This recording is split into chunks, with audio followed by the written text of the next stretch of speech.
ठीक है, स्टार्ट करते हैं। चलिए, लास्ट जो क्लास में हम लोग पढ़े थे, कौन सा लॉ पढ़े थे? Stokes law. समझ में आया था? कोई मन में डाउट है तो बोलिए। टर्मिनल वेलोसिटी किसको कहेंगे? एक ऐसा वेलोसिटी जो कि यूनिफॉर्म होगा, और यूनिफॉर्म वेलोसिटी कब मिलेगा? जब बॉडी पे लगने वाला नेट फोर्स क्या होगा? जीरो होगा। और वो नेट फोर्स जीरो कब होगा? जब उसका वेट बैलेंस होगा किससे? Bayern force plus viscous force. ठीक है, विस्कस फोर्स वेरिएबल फोर्स है, और वो डिपेंड किन किन फैक्टर पे करेगा बताइए। पहला फैक्टर कि कोफिशिएंट ऑफ विस्कोसिटी क्या है, मतलब जिस फ्लूइड में वो सॉलिड स्फीयर मूव कर रहा है, वो फ्लूइड का विस्कोसिटी क्या है, उस पर डिपेंड करेगा। दूसरा, रेडियस कितना है। रेडियस बेसिकली वॉल्यूम से रिलेटेड है, रेडियस ज्यादा होगा तो वॉल्यूम बड़ा होगा। और तीसरा क्या है? उसका एरिया तो उसी में आ गया, स्पीड। ठीक है, स्पीड बढ़ेगा, विस्कस फोर्स बढ़ेगा। ऐसे भी आप सोचिए ना कि आप मान लीजिए कि पैदल जा रहे हैं, तो आपको बाहर से आपके अपोजिट डायरेक्शन में जो एयर फ्लो कर रहा है वो आप एक्सपीरियंस नहीं करते हैं क्योंकि स्पीड कम है। आप साइकिल से चलते हैं तो हल्का एयर आप फील करते हैं, फोर्स। ठीक है, अब बाइक से चलिएगा तो ज्यादा हवा आपको फील होगा। क्यों? क्योंकि यदि आपका स्पीड ज्यादा है तो एयर रेसिस्टेंस ज्यादा मिलेगा आपको। वो चीज वहां पर भी है कि जैसे जैसे बॉल का स्पीड बढ़ेगा तो उसका जो विस्कस फोर्स है, जो उसके स्पीड के अपोजिट डायरेक्शन में लगेगा, वो बढ़ेगा। ठीक है, और विस्कस फोर्स बढ़ेगा अपवर्ड डायरेक्शन में, बायन फोर्स होगा अपवर्ड डायरेक्शन में, और वो उसके वेट से बैलेंस होगा। और वो एक मोमेंट जहां की दोनों बैलेंस हो गए तो जो बॉडी का स्पीड है वो यूनिफॉर्म रह जाएगा। उसी को हम लोग बोलेंगे टर्मिनल स्पीड या टर्मिनल वेलोसिटी बोलेंगे, उसका एक्सप्रेशन। ठीक है, क्वेश्चन इस पे करेंगे। फिलहाल हम इसको स्टार्ट करते हैं, फिर इसके बाद ड्रॉपलेट्स वगैरह में आएंगे, और फिर साथ में क्वेश्चंस करेंगे उसके। ठीक है, तो सरफेस टेंशन हेडिंग दीजिए। सरफेस टेंशन आप डे टू डे लाइफ में कभी देखे हैं? अच्छा, एक चीज है, मतलब एक चैनल है, डिस्कवरी चैनल, नेट जियो, जिसको हम लोग फुल लेंथ बोलते हैं, नेशनल ज्योग्राफिकल चैनल। ठीक है, कभी देखा है आपने, सुना है उसके बारे में, देखा भी है? वाह,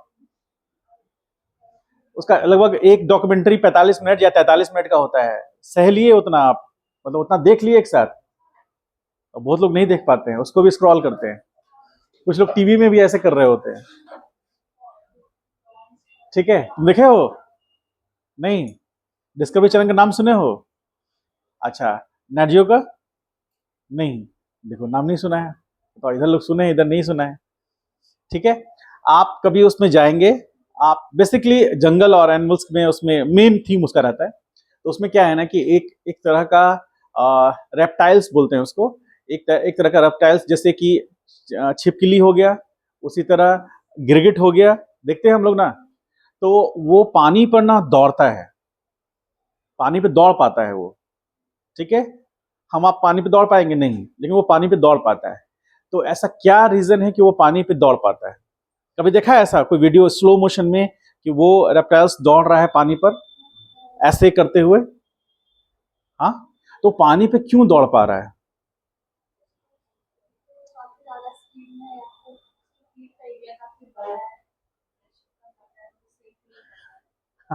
स्पीड से फर्क नहीं पड़ने वाला, स्पीड से फर्क नहीं पड़ने वाला।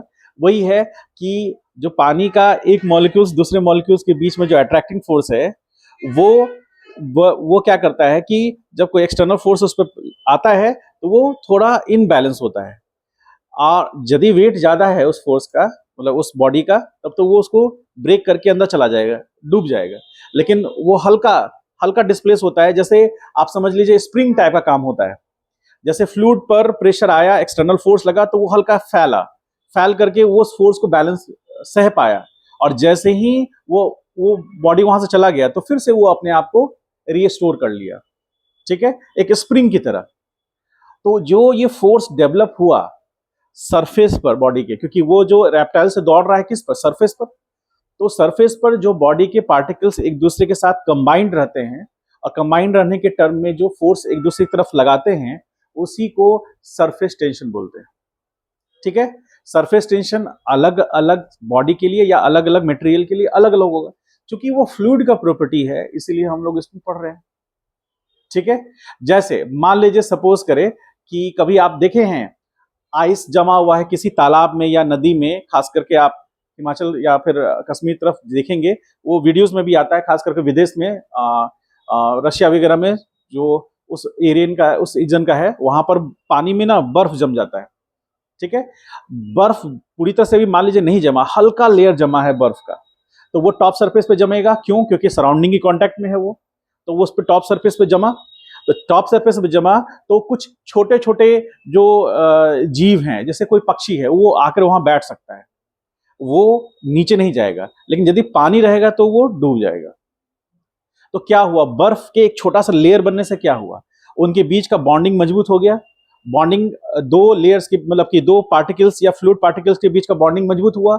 आपको एक्सटर्नल फोर्स आया जो कि उतना उतना ज्यादा नहीं है, हल्का है, तो वो उसको सस्टेन कर लिया, हल्का सा वो नीचे दबेगा, सस्टेन कर लेगा, और जब वो बर्ड वहां से उड़ जाएगी तो फिर वो वहां पर मैनेज कर लेगा। अब यदि उसका लेयर बढ़ता चला गया तो हम लोग भी उस पर चले जाएंगे तो नहीं डूबेंगे। ठीक है। आप ऐसे चलेंगे, ऐसे चलेंगे, जहां आपका वेट ज्यादा है उस लाइन पर क्रैक आएगा। ठीक है, क्रैक आएगा। और यदि उसके बावजूद भी आप और आगे जा रहे हैं जहां उसका लेयर थिकनेस कम है, तो वहां पर आप अचानक, फिल्म वगैरह में देखेंगे, किसी फिल्म में है ऐसा, देखा है? हाँ। तो वो ऐसे जा रहा है, ऐसे जा रहा है, ऐसे जा रहा है, उसको लग रहा है कि अब हम अगला पैर जो रखेंगे वो क्रैक कर जाएगा। ठीक है, फिल्म में दिखाया ये क्रैक करते हुए ऐसे करके वहां जाकर के ब्रेक हुआ। अब अगला में गए तो वो नीचे चला गया। ऐसा फिल्म देखे होंगे या फिर आप फील कीजिएगा। तो वो सरफेस चूंकि आइस का बन गया, इसलिए उसका टेंशन ज्यादा हुआ, मतलब सरफेस टेंशन ज्यादा हुआ। तो सरफेस टेंशन किस किस चीज पे डिपेंड करता है? ऐसे लॉजिकली सोचिए तो किन किन चीजों पे डिपेंड करेगा?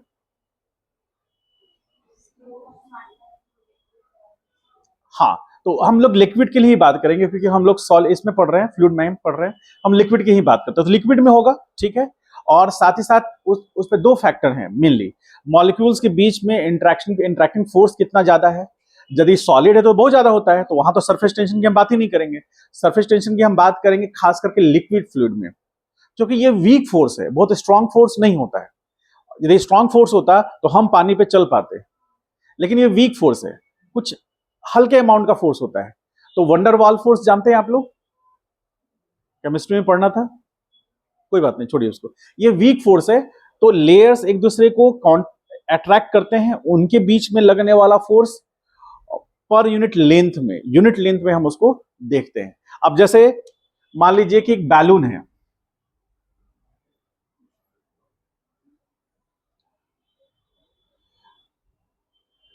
ऐसा एक बैलून है मान लीजिए, तो बैलून इस तरह से शेप का है, मतलब ड्रॉपलेट शेप का है। तो बैलून के सारे सरफेस पर, सारा ऐसा सरफेस है मान लीजिए बैलून का, तो सारे सरफेस पर जो उसके, जो भी बैलून का ट्यूब होगा जिसमें कि रबर की प्रॉपर्टी होती है, वो सब एक दूसरे को अपनी ओर खींच रहे होंगे। जैसे इधर जो टाइट पोर्शन होगा, सब तरफ तो बैलून जब फूलता है तो टाइट हो जाता है ना, तो वो टाइट पोर्शन होगा। तो अब यदि उसको और फैलना है तो सब एक दूसरे पर फोर्स लगाएंगे, फैलना नहीं चाहेंगे। सब लेयर्स एक उसके अंदर में जो भी पार्ट होगा वो सब एक दूसरे पर फोर्स लगाएगा। इधर का जो भी पार्टिकल है वो इस साइड वाले पार्टिकल पे फोर्स लगाएगा अपनी तरफ, ये पार्टिकल इस पर अपनी तरफ फोर्स लगाएंगे, और सब एक दूसरे की तरफ अपनी तरफ फोर्स लगाएंगे। यही चीज फ्लूइड में भी होता है, मॉलिक्यूल्स एक दूसरे के फोर्स लगाएंगे। इधर वाला मॉलिक्यूल्स इसको इधर खींचेगा, इस साइड का मॉलिक्यूल्स को इधर खींचेगा, और एक दूसरे से कंपैक्ट करके रखेगा। यदि वॉल्यूम उसमें हवा भरेंगे तो वो और फैलेगा और उनके बीच का फोर्स बढ़ेगा। तो फोर्स जो सरफेस टेंशन डिफाइन करता है, वो डिफाइन करता है T S is equal to, फिर इधर भी हम एक्सप्लेन करेंगे, जो फोर्स जो उनके बीच में, ये जो मेम्ब्रेन्स के बीच में जो फोर्सेस लग रहा है, पार्टिकल्स के बीच में फोर्सेस लग रहा है, पर unit length surface tension defined होता है। कैसे डिफाइंड होगा, इसको ऐसे समझिए, एक छोटा सा डायग्राम हम बना रहे हैं, आप इसको समझिएगा।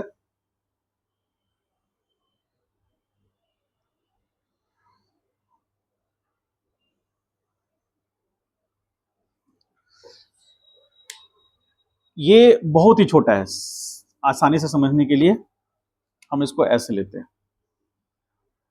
ये क्या है बेसिकली, कुछ समझ पा रहे हैं? जैसे ये एक पतला सा तार का बना हुआ एक ऐसा ज्योमेट्री है ऐसा, ठीक है, तार का बना हुआ ज्योमेट्री है। आप सोप यहां पे गिरा दीजिएगा, ठीक है, सोप यहां पे गिराएंगे तो इसमें एक फिल्म बन जाएगा, ठीक है, एक फिल्म बन जाएगा, पतला सा सोप का फिल्म। अब और ये जो रॉड है ना, ये एडजस्टेबल रॉड है। इस रॉड को हम जब इधर खींचेंगे तो फिल्म फैलेगा ऐसे, फील कर पा रहे हैं? जो सॉप का एक फिल्म यहां बना, सॉप डालने से उसका बबल का एक फिल्म बना। अब इसको इसको हम इधर खींचेंगे तो ये जो उसका फिल्म है वो फैलेगा, फैलेगा एक सर्टेन लिमिट तक, ठीक है। और मान लीजिए ये बहुत ही फ्लेक्सिबल है, तो इसको जब हम इधर खींचेंगे तो फिल्म बड़ा होगा, और जब हम इसको छोड़ देंगे तो वो खींच लेगा उसको अपनी ओर, होगा ऐसा। तो फिल्म अपने आप इस पर्टिकुलर रॉड को, क्योंकि इस पे स्लाइड कर सकता है, तो रॉड को जस्ट डिस्प्लेस किए, रिलीज किए, तो इसको अपनी ओर खींच लिया। ऐसा क्यों हुआ? ऐसा क्यों हुआ?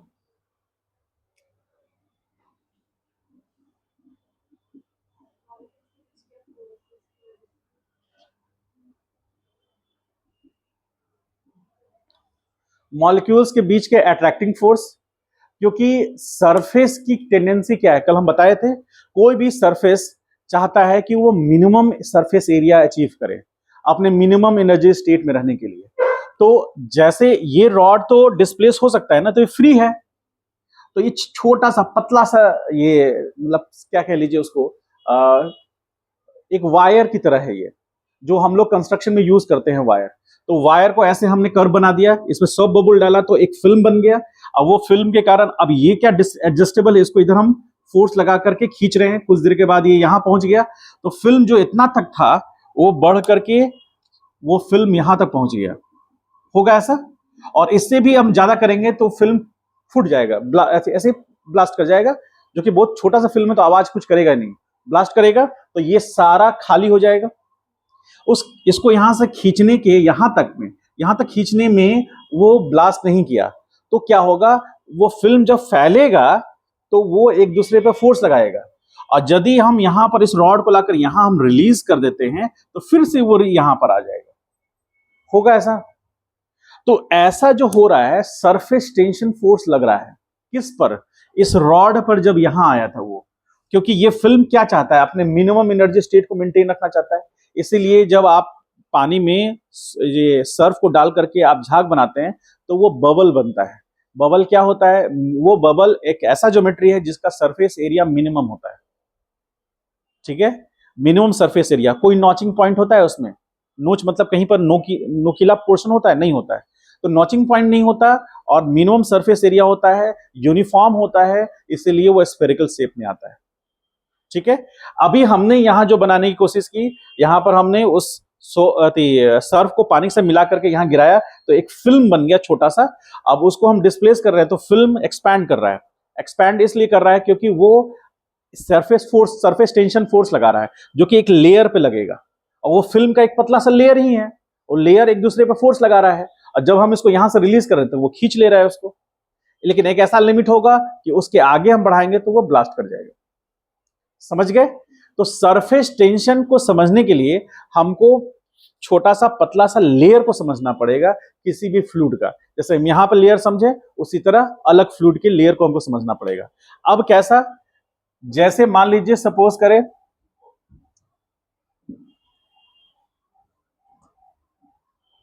तो सरफेस टेंशन डिफाइन कैसे हुआ है, surface tension TS is equal to force per unit length.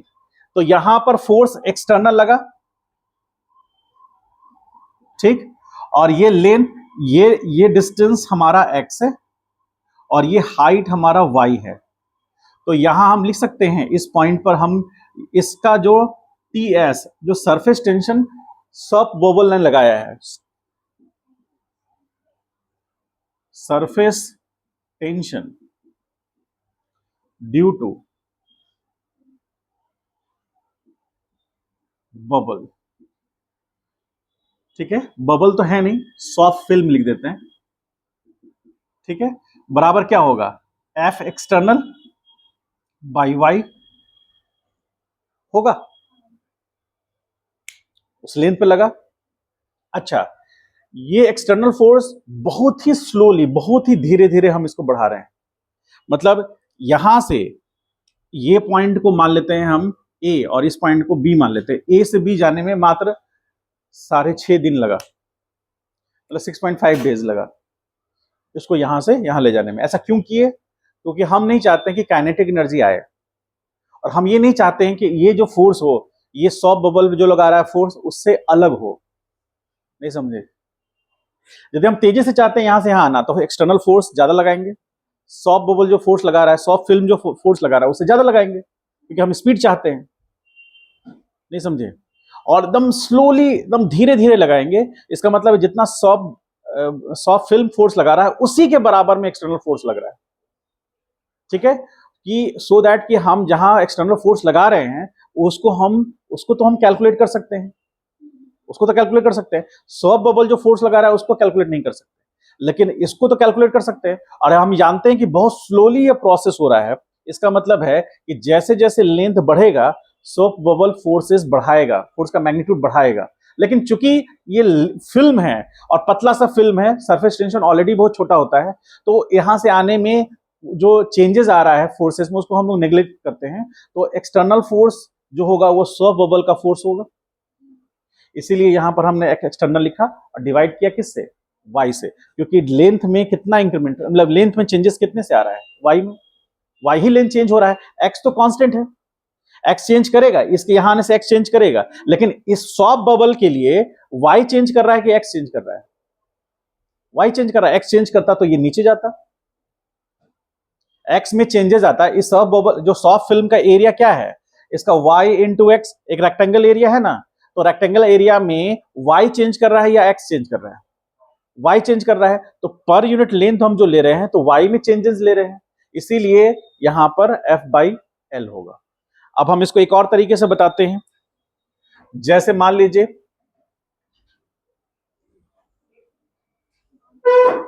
Surface tension समझने के लिए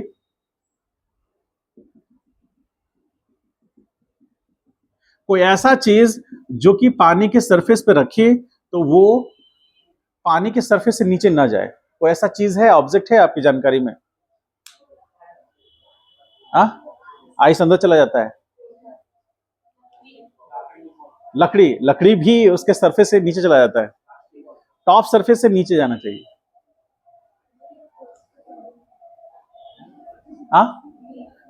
लीफ, हाँ कह सकते हैं, क्योंकि वो फैला होता है, वाइड होता है, इसीलिए। और तारबूज, थर्मोकोल। गुस्साओ मत, गलती किसी से भी होता है। तुरंत गुस्सा आ गया। तुम इतना दिन से नहीं पढ़ रहे हो, तुम गुस्सा है।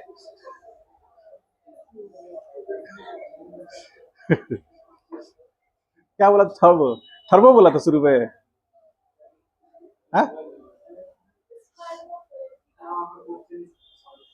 क्वेश्चन ही, वाह, जवाब भी दे दिया उसका, कह रहा है कि क्वेश्चन भी नहीं समझे थे। आइए, चलिए यहां पर देखिए, अच्छे से समझते हैं इसको। देखिए, ये ऐसा फोर्स है जो आप एक्सपीरियंस नहीं करते हैं अपनी लाइफ में, इसीलिए इसको समझना थोड़ा मुश्किल है। ठीक है? क्या हुआ?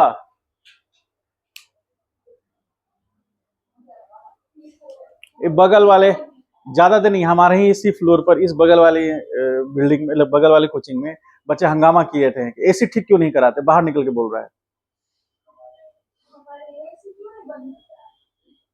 उसका एसी ठीक नहीं हो रहा है, गर्मी बढ़ रही है उन लोगों को। लड़कों और लड़की की आबादी की बात नहीं है। अच्छा, जनसंख्या कम है, ठीक रहो, नहीं तो फिर। और अपने आसपास पे विश्वास मत करो, आसपास वाले पे विश्वास मत करो, कल नहीं आएगा, ये भी हो सकता है। ठीक है? बोल दिया कि भाई हम तुम्हारे साथ हैं, जो बोलना है बोल दो, गड़बड़ हो जाएगा। समझे?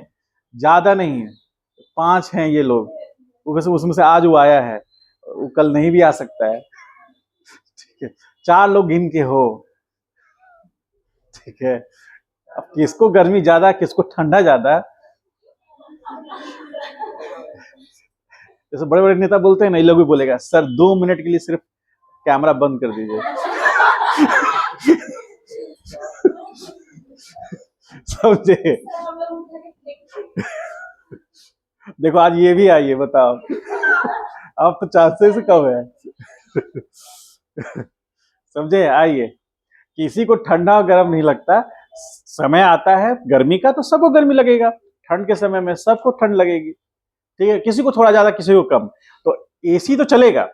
देखिए मेरा ये कहना है, एसी चलेगा। जो कंबल मैंने आप लोग को ठंड के दिन में दिया था, वो कंबल ओढ़ के आइएगा। कंबल मिला था। हाँ, उसका आश्चर्य क्या है? अरे जितना का भी रहे, कंबल मिला ना आपको, ओढ़ के आइए या लेके आइए, ठंड लगे ओढ़ लीजिए। आइए।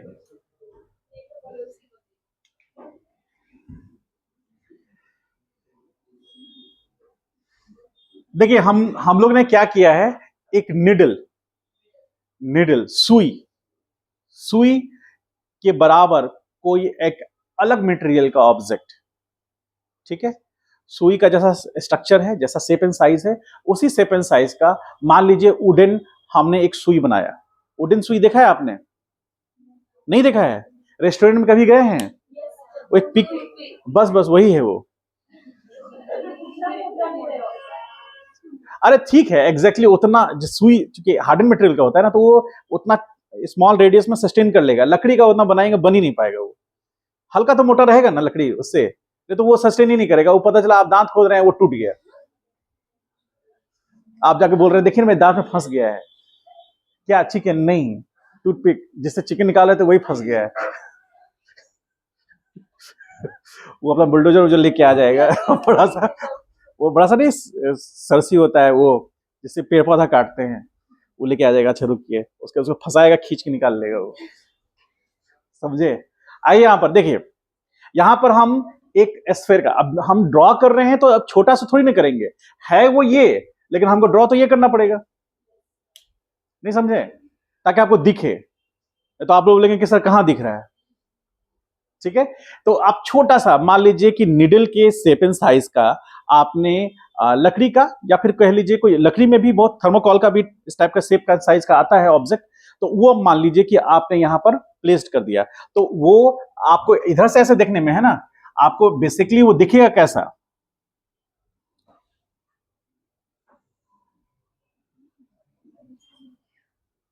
ऐसा है वो, जिसका लेंथ है एल, है ना? ठीक है, ये बहुत ज्यादा बड़े शेप में हम दिखाए हैं आपको समझने के लिए। कोई सिलेंड्रिकल शेप का जिसका कि उसका रेडियस जो है उसके लेंथ के रिस्पेक्ट में बहुत छोटा हो, ऐसा हमने ऑब्जेक्ट लिया है, जो कि बहुत हल्का ऑब्जेक्ट है। तो ये उसको उसको जेंटली यहां हमने प्लेस्ड कर दिया। किस पर? वाटर के टॉप सरफेस पर, जिसका डेंसिटी कितना है? रो है। ठीक है, तो आपको सरफेस टेंशन अब फील करना है। ये आप यहां से ऐसे देखेंगे तो आपको एक सर्कल नजर आएगा ना, वो ही है। ठीक है, तो अब ये जेंटली इसको प्लेस्ड करेंगे, तो ये यहां तो रहेगा नहीं, इसका अपना कुछ वेट होगा ना, कुछ भी वेट होगा, मान लीजिए 0.01 ग्राम होगा, होगा कुछ तो होगा। तो ये जो ज्योमेट्री है वो हल्का सा यहां आकर के ऐसे डाउन होकर के ऐसे उठेगा। ठीक है, इसका अलग डायग्राम बनाए तो सिचुएशन कुछ इस तरह से बनेगा।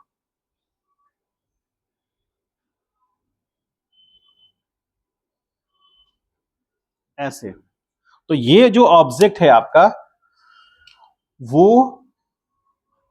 यहां पर है, और इस तरह से हल्का सा उस पोर्शन पे डाउन होगा। ठीक है, और फिर वो ऊपर उड़ जाएगा। समझ पा रहे हैं इस बात को? तो ये जो डाउन होगा, अब इसको हम समझते हैं ऐसे कि सरफेस टेंशन किधर एक्ट करेगा।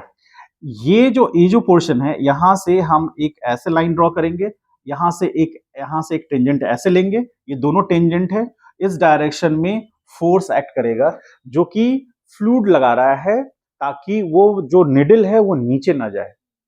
ठीक है, नीचे ले नहीं जाए इसके लिए नहीं, वो फ्लूइड सरफेस टेंशन लगा रहा है। तो ये जो फोर्स होगा, क्या इस फोर्स को टीएस इंटू एल कह सकते हैं? एल कौन सा है? उस जो निडल का लेंथ जितना है उतना ही, आगे तक तो गया नहीं है, जितना लेंथ है उतना ही फोर्स लगाएगा वो। ठीक है, तो आप ऐसे समझिए कि फ्लूइड पर आपने इसको ऐसे रख दिया है, अब ये हल्का सा प्रेस हुआ है तो एक टेंशन फोर्स, जो जो फ्लूइड, ये निडल नहीं था फ्लूइड पर, तो सरफेस टेंशन हॉरिजॉन्टल था, लेकिन जब ये प्लेस्ड हो गया तो वहां पर थोड़ा सा लेयर डाउन हुआ तो एक इंक्लाइंड एंगल बना, ये सरफेस टेंशन का फोर्स लगा। ठीक है, उस पॉइंट पर सरफेस टेंशन का फोर्स इधर लगा तो कितना लेंथ होगा, एल फोर्स लगेगा, लेंथ कितना एल, तो हमको फोर्स निकालना है ना, तो फोर्स बराबर क्या हो जाएगा, सरफेस टेंशन इंटू एल, तो इधर फोर्स आ गया, उतना ही अमाउंट का फोर्स इधर होगा। ठीक, तो यहां पर भी ये टी एस इंटू एल होगा। यहां पर इसके अकॉर्डिंग हम यहां एंगल बना रहे हैं, तो ये एंगल थीटा और ये एंगल थीटा। ठीक है, अब हम इसका दो कंपोनेंट ले सकते हैं, एक तो डाउनवर्ड डायरेक्शन में क्या एक्ट करेगा, एम जी, यहां एम क्या है, mass of the needle, mass of the, होगा ऐसा, तो mass of the needle, weight. अब इसका दो कंपोनेंट ले रहे हैं, एक कंपोनेंट यहां पर होगा और एक कंपोनेंट यहां होगा, तो ये कौन सा होगा, टी एस इंटू एल, कौन सा होगा, कॉस थीटा, और ये एक आएगा T S into L, sine theta होगा।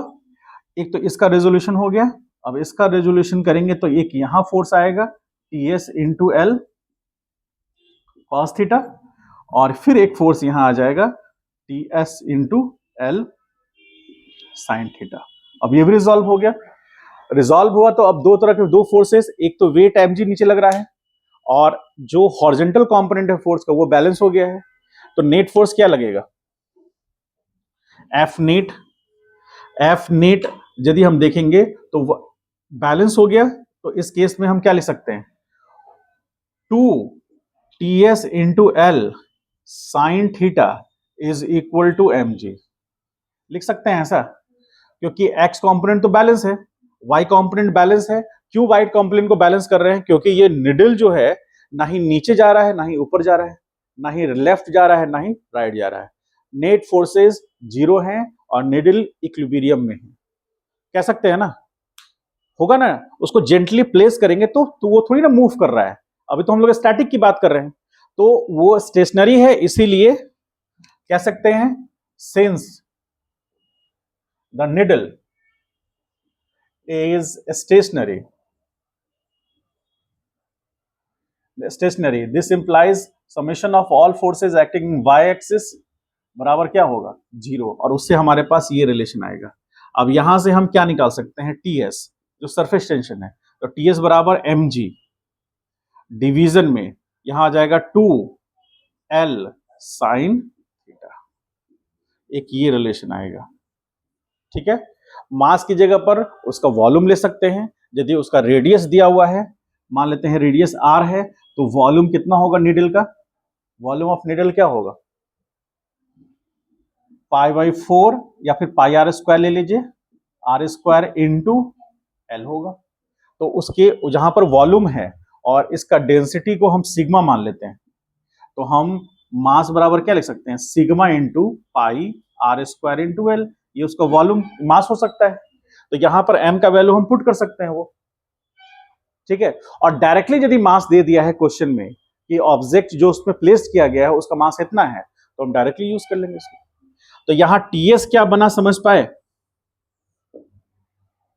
ये जो फॉर्मूला हमने निकाले है सरफेस टेंशन का, ये सरफेस टेंशन टीएस जो है, जो फ्लूइड पार्टिकल एक दूसरे के साथ में लगा रहा है फोर्स, उसकी बात है, समझे, फ्लूइड पार्टिकल एक दूसरे पे जो फोर्स लगा रहा है उसकी बात है, वो फोर्स जो सरफेस टेंशन है वो टीएस किसके बराबर है, कोई ऑब्जेक्ट जिसका वेट है उससे डिवाइड करेंगे 12 साइन थीटा, उससे है। ठीक है, तो सरफेस टेंशन किस में एक्ट करेगा, फ्लूइड पार्टिकल्स के बीच में एक्ट करेगा, उसको सामने वाले ऑब्जेक्ट से कोई मतलब नहीं है, उसको इस निडल से मतलब नहीं है, निडल जस्ट एक ऐसा बॉडी लिया गया है जो कि उसका वेट इतना ही है जितना कि सरफेस टेंशन उसको मैनेज कर सकता है। यदि इस निडल की जगह पर हम स्टील का सुई ले लेंगे तो गिर जाएगा, क्यों गिर जाएगा, क्योंकि उसका मास ज्यादा होगा। ठीक है, अब मास बढ़ेगा, सरफेस टेंशन नहीं बढ़ पाएगा, सरफेस टेंशन का एक पर्टिकुलर लिमिट है, उससे ज्यादा नहीं बढ़ेगा। जैसे यहाँ पर फोर्स लगाएंगे तो जो सॉफ्ट फिल्म है, जो फोर्स लगा रहा है उसकी एक लिमिट है, उससे ज्यादा लगाएंगे तब तो वो ब्लास्ट कर जाएगा। उसी तरह मास यदि बढ़ाएंगे तो सरफेस टेंशन बढ़ेगा, लेकिन एक लिमिट तक। उससे ज्यादा बढ़ाएंगे, यदि हम मेटल का हम रखेंगे निडल, तो वो तो ड्रॉप कर जाएगा। मेटल का निडल देखें या कभी आप गिरा करके? नहीं, कहानी सुने कि पानी में सुई डूब जाती है लेकिन जहाज नहीं डूबता। नहीं किए हैं? कभी सुई गिरा के देखे हैं? डूबता है? तुम देखिए हो? ठीक। तो आप निडल गिरा के देखिए मेटल का, डूब जाएगा। और लकड़ी क्यों नहीं डूबता है पानी में? वुडन मटेरियल क्यों नहीं पानी में डूबता है? आ? क्या क्या बोल रही है? आदमी डूब जाता है पानी में? आदमी डूब जाता है?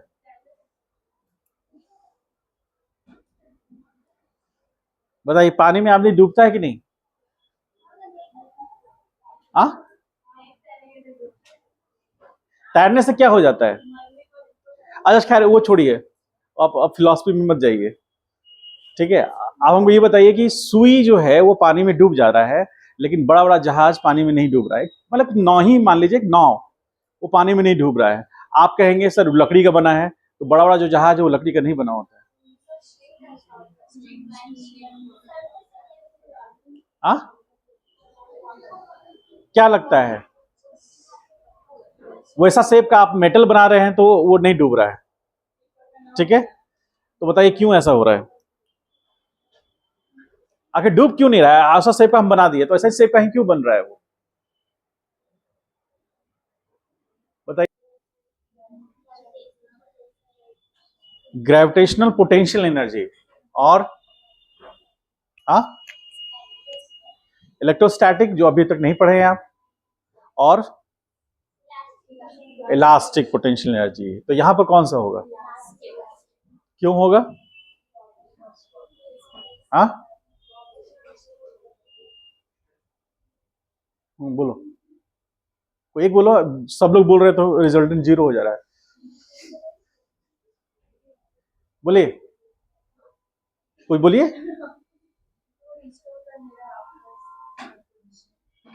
पोजीशन रिस्टोर करने की बात नहीं है, वो एक पार्ट है। लेकिन देखिए, सबसे मेन बात की पोटेंशियल एनर्जी जो भी होता है, वो पोटेंशियल एनर्जी डिफाइन कैसे होता है? पोटेंशियल एनर्जी डिफाइंड ही होता है कि यदि किसी सिस्टम के शेप एंड साइज में, उसके कॉन्फ़िगरेशन में चेंज आएगा तो पोटेंशियल एनर्जी फीचर में आएगा। यदि उसके शेप एंड साइज, उसके कॉन्फ़िगरेशन में कोई चेंजेस नहीं लाया गया है, कोई डिस्टर्बेंस नहीं किया गया है, तो वहां पोटेंशियल एनर्जी कुछ नहीं होगा। लेकिन जब शेप एंड साइज कॉन्फ़िगरेशन में चेंज आता है, जैसे हम लोग बो और एरो का बात किए थे, तो जब हम क्या करते हैं, उसकी स्ट्रिंग को स्ट्रेच करते हैं, तब ना एरो आगे एक पर्टिकुलर वेलोसिटी से आगे मूव करता है। ठीक है, तो वहां पर क्या किया, शेप एंड साइज में हम चेंजेस लाए तो वहां काइनेटिक एनर्जी डेवलप किया।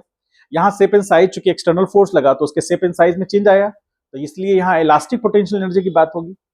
इलास्टिक पोटेंशियल एनर्जी की क्यों बात होगी? तो फिर बोली कि यहाँ फोर्स रिलीज करेंगे तो वो अपने ओरिजिनल शेप एंड साइज को गेन कर लेगा। ठीक है, इसलिए यहां पर इलास्टिक पोटेंशियल एनर्जी की बात करेंगे हम लोग। ठीक है, अब वो इलास्टिक पोटेंशियल एनर्जी जो होगा वो एग्जैक्टली उसके वर्क डन के बराबर हो जाएगा। क्यों? क्योंकि हम लोग एक्सटर्नल कोई लॉसेस को इग्नोर कर रहे हैं, सारे लॉसेस को, ऐसा कोई लॉस भी है भी नहीं, एक्सटर्नल लॉसेस को हम लोग इग्नोर कर रहे हैं। तो जितना वर्क डन हुआ उतना एनर्जी में कन्वर्ट हो गया। अब वही एनर्जी जब इसको रिलीज करेंगे तो रिटर्न बैक करने में यूज करेगा। वर्क क्या है? जनरली स्टूडेंट लोग नहीं समझ पाते, इसलिए हम बार बार समझाते हैं। वर्क एक इंपॉर्टेंट रीजन है जो एक फॉर्म की एनर्जी को दूसरे फॉर्म में कन्वर्ट करेगा। वर्क अपने आप में कुछ नहीं है। वो जैसे हम बताए थे आपको कि इस रूम में बुक्स हैं, उस रूम में खाली है, यहाँ 100 बुक्स है मान लीजिए, और आप उसमें से 20 बुक्स निकाल करके आप उस हॉल में रख दिए, तो एनर्जी एक रीजन से एनर्जी निकल के दूसरे रीजन में गया और आपने वर्क किया। तो वर्क ही क्या करेगा कि एक सेक्शन से दूसरे सेक्शन में एनर्जी को ट्रांसफर करेगा, और करने वाला कौन होगा? वर्क। ठीक है, तो यहां वर्क हुआ तो यही इसके पास एनर्जी होगा। तो यहां पर हम ई ले सकते हैं, सरफेस एनर्जी। तो surface energy is equal to TS into surface area. Surface area. क्या ऐसा हम लिख सकते हैं? तो ये जो एक्सप्रेशन है यही सरफेस एनर्जी का एक्सप्रेशन है, यही एनर्जी की बात हम लोग कर रहे हैं, surface energy due to surface tension. बात समझ में आया? और वो ये कौन सा सरफेस एरिया है? ये सरफेस एरिया नहीं ले लेंगे जो ऑलरेडी पहले था, ठीक है, इस पोजीशन पे था, ध्यान से देखिए, इस पोजीशन पे जो था यहां पर एनर्जी ई इनिशियल था, आगे बढ़ेंगे तो हम लोग तो देखेंगे ई इनिशियल, और यहां पर पहुंचा तो ई फाइनल, ठीक। तो ई फाइनल जो सरफेस एरिया हुआ वो कितना हुआ? E final surface area TS into क्या हो जाएगा? y प्लस एक्स इंटू क्या होगा? L और होल का इंटू 2, ये होगा।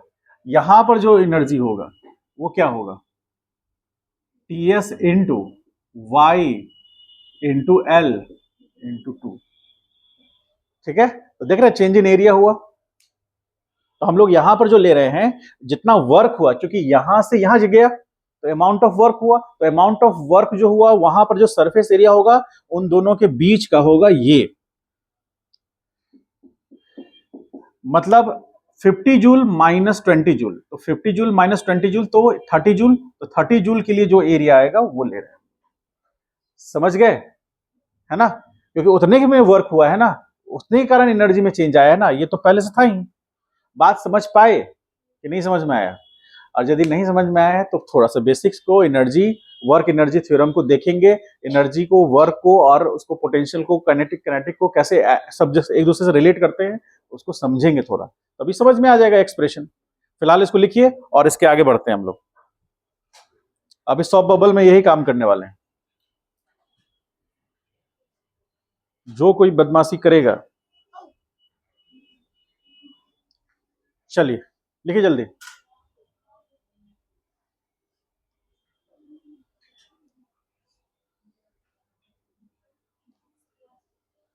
फिजिक्स क्लास हे भगवान कब खत्म होगा?